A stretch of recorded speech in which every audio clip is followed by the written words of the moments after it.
Baku tembak dalam mobil? Iya, baku tembak di dalam mobil. Saya ya berasa pada saat waktu peluru masuk ke dalam tubuh, saya berasa, saya hanya istighfar.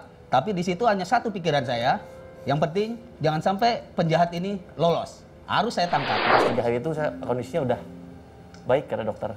Mungkin karena badan saya nggak bisa bergerak sama sekali, saya ingin coba menggerakkan kaki saya. Saya coba angkat, saya gerakan, ternyata si jahitannya jebol. Anak saya yang satu baru 5 tahun, yang satu lagi 3 bulan. Suami saya lagi keluar kota. Waktu itu di Menteng Tenggulun kan banyak bandar narkoba.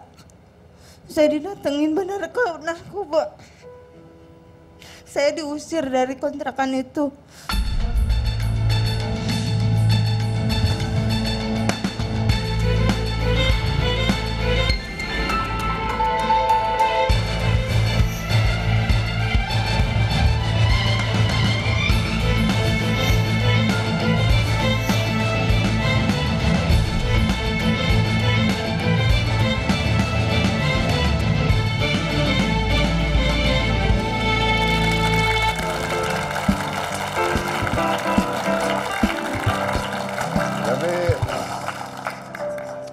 Alkisah sebuah padepokan ditemukan narkoba dan senjata api. Lagi rame ini alkisahnya soalnya. Nah, senjata api beserta peluru-pelurunya. Tahu ya beritanya ya? Tahu, padahal saya bilang alkisah loh. Nah, kabarnya padepokan ini rame karena tokoh yang ada di sana itu kebal peluru. Jadi ditembak nggak apa-apa. Saya nggak tahu bener apa nggak itu gosipnya kebal peluru. Kebal peluru tapi ditangkap polisi yang menyerahkan diri juga ya. Jadi percuma kebal peluru sebenarnya. Nah, tapi saya nggak tahu bener apa enggaknya. Tapi yang saya tahu benar adalah saya punya orang yang benar-benar kebal peluru. Kebal peluru ini mau saya undang. Karena dia ditembak 11 peluru, tapi masuk sih ke badannya 11 peluru. Tapi orangnya tidak meninggal. Jadi 11 peluru itu bersarang di tubuhnya, tapi dia tetap hidup dan masih dalam keadaan melawan pada saat itu. Dan dia adalah seorang polisi. Siapa dia? Kita lihat ini dulu.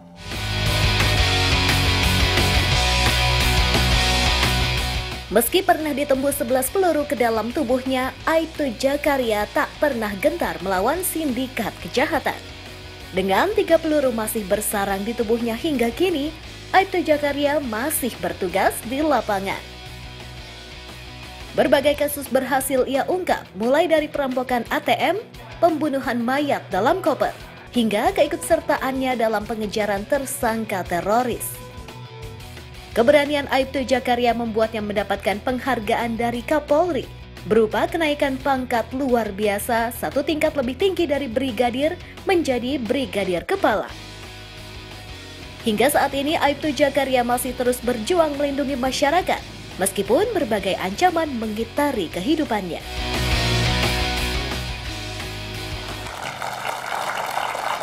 Oke, namanya adalah Aibtu Jakaria dan kita undang ini adalah Aibtu Jakaria.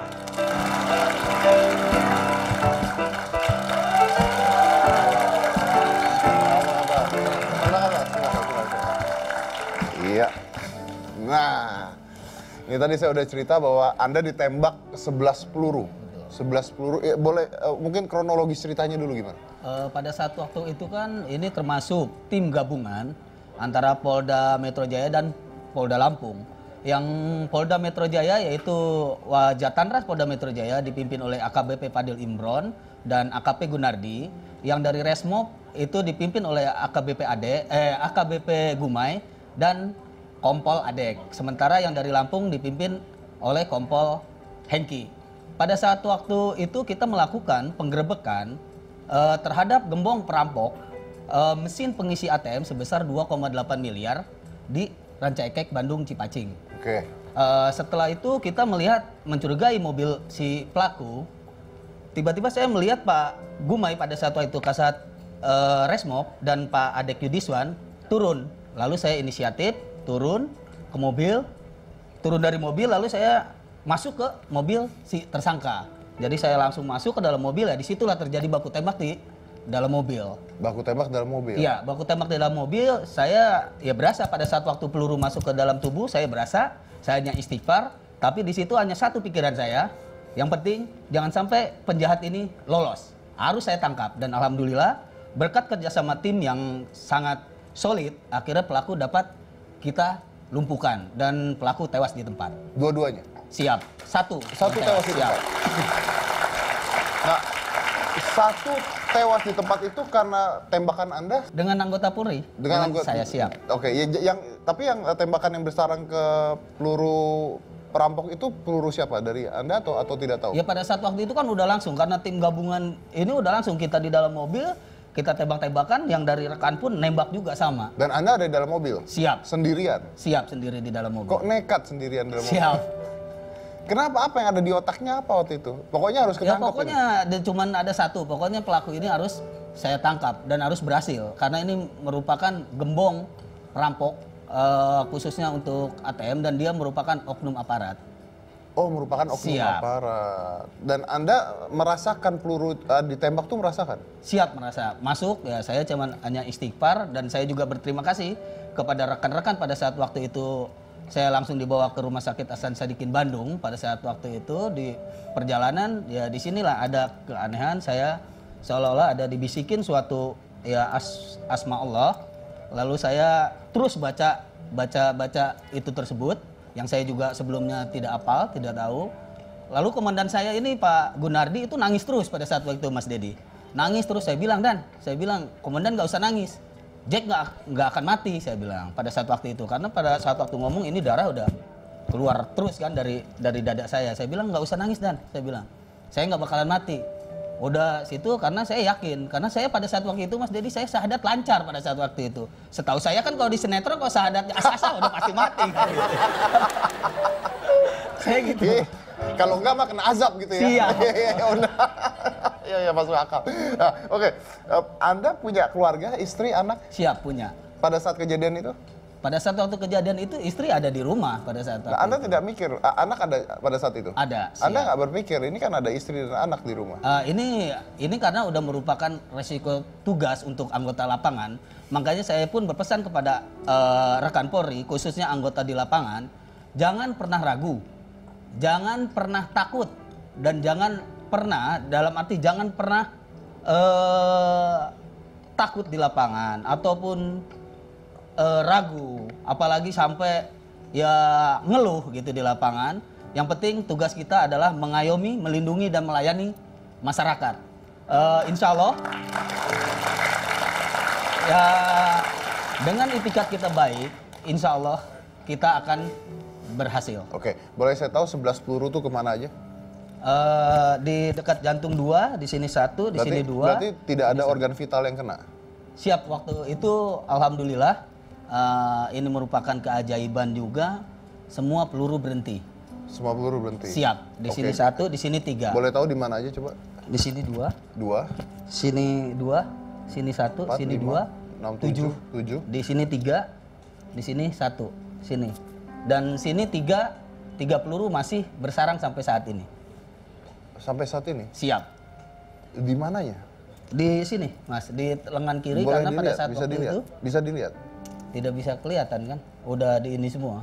Oh sudah Iya. berarti dijahit berarti sudah. Iya, udah dijahit. Di sini 3 peluru, karena waktu itu peluru itu hancur bersatu dengan tulang, maka pada saat waktu itu dokter menyarankan untuk amputasi. Tapi alhamdulillah karena saya waktu itu nggak pingsan, akhirnya saya tetap bertahan, tidak untuk diamputasi, dan alhamdulillah sekarang bisa digerakkan kembali. Ini apakah Anda normal 100% atau ada masalah Oh dengan tidak, tangan? ini bukannya untuk gaya-gayaan, tapi memang ini adalah besi.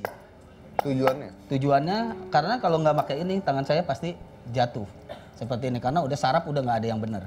Oh, oke. Tapi gerak masih bisa semua? Siap. Hanya bagian pergelangan Siap. tangan saja? Siap. Oke. Saya dengar katanya hampir kena alat vital juga, peluru? Betul, pada saat waktu itu kan saya mengantongi uang operasional sebesar 5 juta. Jadi uang operasional saya taruh di kantong sebelah kanan. Lalu pas saya turun dari mobil, kebiasaan saya ada senjata saya taruh di kantong. Akhirnya uang ini saya oper ke sebelah kiri. Jadi pas saya masuk mobil, ya saya tembak-tembakan dengan pelaku, ya baru baru tahunya setelah dibawa rumah sakit Hasan Sadikin Bandung. Saya bilang, Dan, pada saat waktu itu AKP Gunardi pada saat waktu itu, Dan, saya bilang, amanin duit nih. Saya bilang, ada 5 juta nih di kantong. Saya masih ingat duit pada saat waktu itu dibawa ke rumah sakit. Ya udah, pas dilihat ternyata ya bolong duitnya, duit 50.000 itu. Oke. Kalau andai kata ini ya kena. Berarti- Untungnya nggak kena, pas kebetulan di sini, Iya, dekat iya. selangkangan. Berarti duit mah ada gunanya lah ya. Siap. Iya, iya benar. Oke, nah kenapa tidak, maksudnya kenapa pelurunya nggak bisa diambil, pecah? Karena sudah bersatu dengan tulang, udah hancur. Maka pada saat waktu saya ke Singapura pada saat waktu itu dengan Pak Goris Mere pun menyarankan untuk di Singapura pun sudah tidak sanggup juga. Berarti Anda kalau lewat metal detektor bunyi Dia dong? pasti bunyi. Oke, dan katanya sampai sekarang masih menyimpan uang yang kena peluru tersebut? Siap, masih ada. Ditaruh di rumah gitu? Oh ada, Pak. Saya bawa.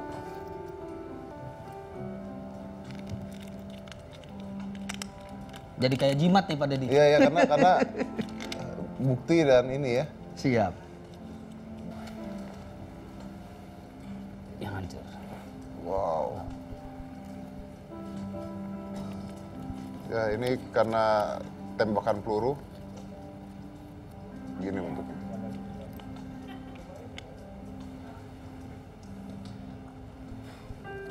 Berarti di ujung gitu kena. Di ujung, memang pas kebetulan berhentinya di sini. Berhentinya di Ada bekas hitam. Peluru berhenti di sini. di mananya? Berhenti di Oh, sini. tepat Pak. di Siap. kepalanya Bapak Siap. Soekarno. Iya, enggak, ini tepat di dahinya gambar Bapak Soekarno ini berhentinya. Siap. Luar biasa loh, ini kan diselamatkan artinya kan, Siap ya kan? tetap Tuhan. Iya, betul, luar biasa. 11 peluru. Oke, ini luar biasa, 11 peluru ya, tembak 11 peluru, tapi tujuannya adalah untuk menangkap gembong penjahat ya, gembong penjahat yang berarti itu oknum juga ya? Iya, siap. Oknum juga, tapi sudah dilumpuhkan juga walaupun 11 peluru bersarang di tubuh Pak Zakaria. Luar biasa, dan katanya pada saat kejadian tersebut, Aibtu Zakaria ini menyelamatkan partnernya. Siap. Jadi dia menyelamatkan partnernya pada saat kejadian tersebut. Siapa dia nanti setelah satu ini. Jadi jangan mana-mana, tetap di Hitam Putih.